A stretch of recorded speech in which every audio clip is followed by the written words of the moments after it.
proses berdirinya dinasti Abbasiyah. Lahirnya Bani Abbasiyah pada tahun 750 Masehi adalah peran besar dari keturunan Hashim yang bernama Abu Abbas.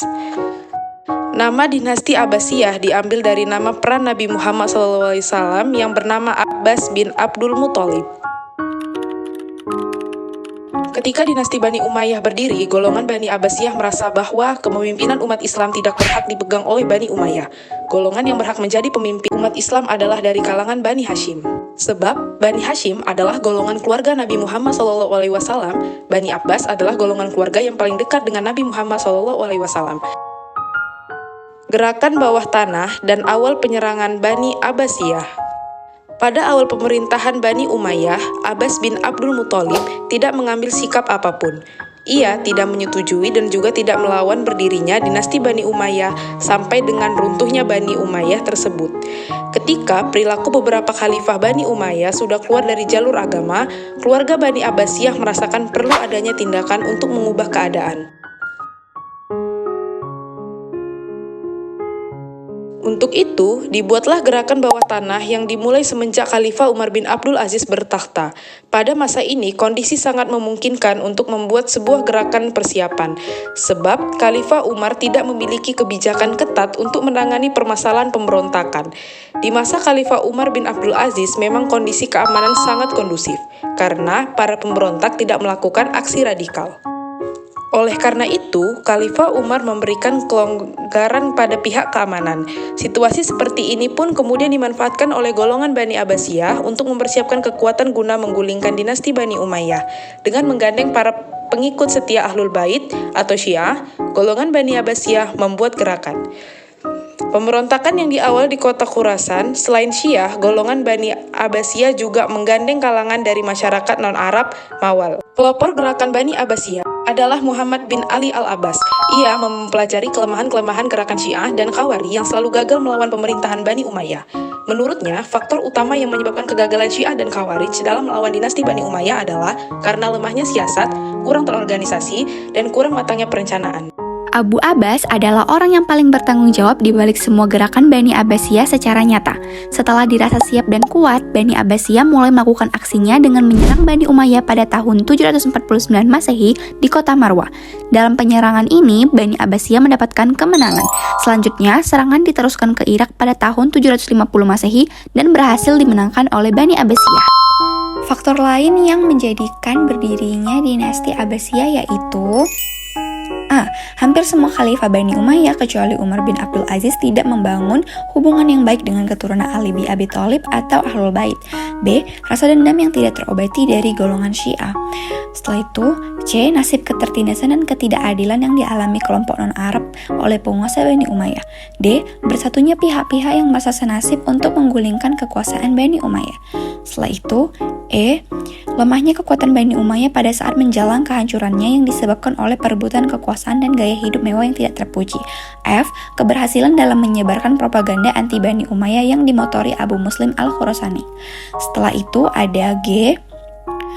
Perencanaan yang matang dalam mempersiapkan gerakan. H. Waktu yang tepat dalam melakukan aksi. I. Sebagian besar masyarakat tidak percaya terhadap kepemimpinan para khalifah dinasti Bani Umayyah. Hal ini akibat dari propaganda yang berhasil. Fase-fase pemerintahan dinasti Bani Abbasiyah. Selama masa pemerintahannya, kekhalifahan Abbasiyah menerapkan pola pemerintahan yang berbeda-beda sesuai perubahan politik, sosial, dan budaya. Para ahli biasanya membagi masa pemerintahan Bani Abbasiyah menjadi 5 periode. Periode pertama disebut pengaruh Persia pertama, yang kedua disebut pengaruh Turki pertama, yang ketiga disebut juga masa pengaruh Persia kedua, yang keempat disebut dengan masa pengaruh Turki kedua, yang kelima masa khalifah bebas dari pengaruh dinasti lain. Pemimpin yang berhasil membawa kekhalifahan Abbasiyah pada masa keemasan adalah As-Saffah, Al-Mansur, Al-Mahdi, Al-Hadi, Harun ar-Rasyid, Al-Ma'mun, Al-Mutasib, Al-Watsik, dan Al-Mutawakkil. Fase kejayaan Khalifah pertama Abu Abbas As-Saffah menjadikan Baghdad sebagai ibu kota. Baghdad secara wilayah merupakan bekas kekuasaan Kekaisaran Persia di masa lampau. Kota ini dijadikan sebagai ibu kota karena letaknya yang strategis dalam membangun wilayah ekonomi, sebab Baghdad merupakan wilayah sektor perdagangan yang menghubungkan wilayah dari Arab ke Turki, Mesir ke Hindia, dan sebaliknya. Semenjak dijadikan sebagai ibu kota, Baghdad menjadi pusat peradaban yang banyak mengadopsi kemajuan-kemajuan Persia, bahkan Yunani dan Romawi. Khalifah Abu Abbas As-Saffam memerintah hanya 4 tahun, yaitu dari 750 Masehi sampai 754 Masehi. Ia digantikan oleh saudaranya Abu Ja'far al-Mansur. Abu Ja'far al-Mansur memerintah pada tahun 754 Masehi sampai 774 Masehi. Ia merupakan seorang khalifah yang memiliki kecakapan di berbagai bidang. Ia seorang yang berwibawa, berwawasan luas, politikus yang demokratis, disiplin, kuat, cerdas, adil, bijaksana, dan sangat memperhatikan kepentingan rakyat. Pada masa dinasti Abbasiyah, ia merupakan khalifah yang pertama kali membangun peradaban yang maju. Semua ini kehidupan berusaha ditingkatkan taraf kualitasnya hanya dalam 20 tahun. Ia telah berhasil menciptakan peradaban Islam baru yang tidak mampu dicapai oleh bangsa manapun. Semenjak itulah Khalifah Bani Abbasiyah meneruskan kebijakan-kebijakannya dalam membangun dan memajukan peradaban Islam di Baghdad. Adapun kemajuan yang dicapai dinasti Abbasiyah pada fase kejayaan ini yaitu A. Ilmu pengetahuan. Pada masa Khalifah Al-Ma'mun telah didirikan sebuah lembaga keilmuan yang bernama Bait Al-Hikmah. Lembaga ini dijadikan sebagai pusat pengembangan ilmu pengetahuan yang berbasis Al-Quran, hadis, ilmu-ilmu Yunani, Persia, Romawi, dan Mesir. Terjemahan dari buku-buku asing yang banyak dilakukan. Melalui lembaga ini lahirlah beberapa keilmuan baru dalam Islam, seperti mantik, sastra, astronomi, kimia, fisika, kedokteran, matematika, optik, geografi, sejarah, filsafat, biologi, dan sebagainya. B. Politik negara. Dalam menjalankan pemerintahannya, para khalifah Bani Abbasiyah di fase ini menggandeng beberapa kalangan dan etnis Mawali, yaitu Persia dan Turki, sehingga golongan di dalam masyarakat tidak seperti pada masa Bani Umayyah yang masih tersekat pada sistem kasta. Pada masa ini tidak ada bedanya antara Arab dan non-Arab atau Mawali. Dengan demikian, khalifah tetap berasal dari keturunan Bani Abbasiyah yang berdarah Arab, sedangkan wazir, para menteri, gubernur, panglima perang, atau jabatan yang lainnya bisa berdarah Persia atau Turki. C. Ekonomi. Pada masa ini, negara mengalami kejayaan dengan penghasilan kekayaan yang sangat melimpah.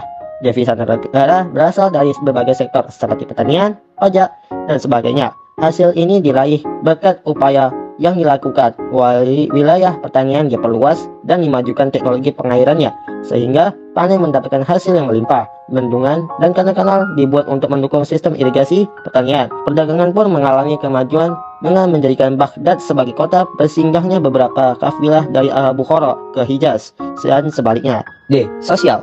Pada masa ini, situasi dan kondisi sosial masyarakat sangat kondusif, sehingga keamanan polisi, sosial masyarakat, dan keagamaan dapat dikontrol dengan stabil. Kendali pemerintahan benar-benar dipegang oleh khalifah. Adapun masalah-masalah dan urusan sivil diserahkan kepada masing-masing menteri. Bidang hukum diserahkan kepada kadi yang ditunjuk. Bidang militer dipegang oleh amir, sedangkan keagamaan diserahkan kepada ulama yang mumpuni.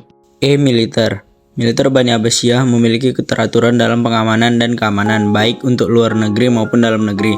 Oleh karena itu, militernya terbagi dalam angkatan darat, angkatan laut, dan kepolisian. Tentara terbagi dalam kedua kelompok, yaitu Jundu al-Murtazikoh atau tentara yang tinggal di barak dan digaji tetap. Yang kedua ada Jundu al-Mutawiyah atau relawan militer. F. Hukum.